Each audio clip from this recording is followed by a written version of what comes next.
Yes, ngayong araw ay recognition day ni Ailey dito sa Bright Beginnings Academy.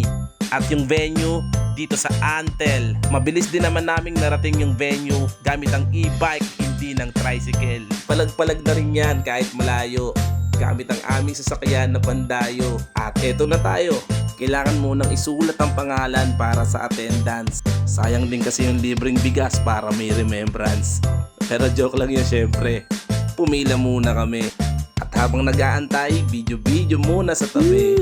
Medyo napaaga din kami kaya wala pa masyadong tao. Pinabidyo ko na ulit habang nagpapakuha kami ng litrato. At sinundo na ng teacher si Ailey para ihatid sa upuan niya. At dahil di pa naman magsisimula, binidyo at pinicturan ko muna siya. Lumipas ang ilang minuto, nakaupo na rin kami. At tanong na tanong namin si Ailey kung paano daldalin yung katabi. Hanggang sa nag-start na yung program kaya focus na lahat. Hanggang tinawag ang mga magulang para samahan yung anak. Maglalakad sa red carpet at nakapila. Nag-uumpisa pa lang pero yung batang to parang pauwi na. Nagulat kami, hindi namin alam na may pagalito pala sa umpisa ng program. Literal na hindi namin to alam. Ay, panoorin natin. Here we are, getting you thanks for all you do. And as we pray and worship your holy name, for every answered prayer, for all his deep for love that he was very gone.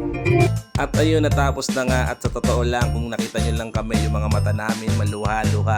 Nagpatuloy na sa awarding kaya binidyo ko na ulit para sakto yung timing. Alexa praised Marley Cruz with high honors.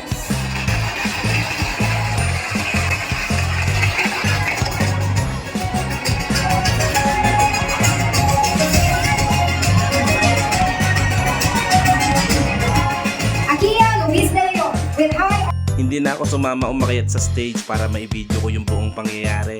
Gusto ko kasi makapture yung mga highlights moment gaya dati. At bilang finale, nagandog ulit sila ng isang magandang dance number. Magkakasama kahit hindi magkakaklase. Mas alive na kasi mas marami. Sige, sayaw ate. Sa dami ng live performance kasama ka, wala kaming masabi. Congrats sa lahat ng mga kasabayang magtapos at makatanggap ng mga awards. Kahit saan mang school kayo pumapasok, kaming mga magulang ay nakasuporta sa inyong lahat basta wag lang kayong matatakot. Napakasarap sa pakiramdam panoorin na makita sila kung gaano sila kasaya. At dahil mga bata pa nga, di maiwasan na yung iba ay nahihiya. Pero kapag nasimula na, wala na. Parang di na maaawat. Kaya picture muna mga teachers at admin, maraming salamat. Siyempre di pa natatapos yan. Dahil nagugutom na nga kami, naganap kami ng makakainan. Di namin alam makakarating kaming Imus gamit yung e-bike. Biglang nagturo yung isa na dito daw kami kaya napatigil ako kahit wala namang stoplight. Okay, kaya ayan na, papasok na kami upang tignan na namin ang menu.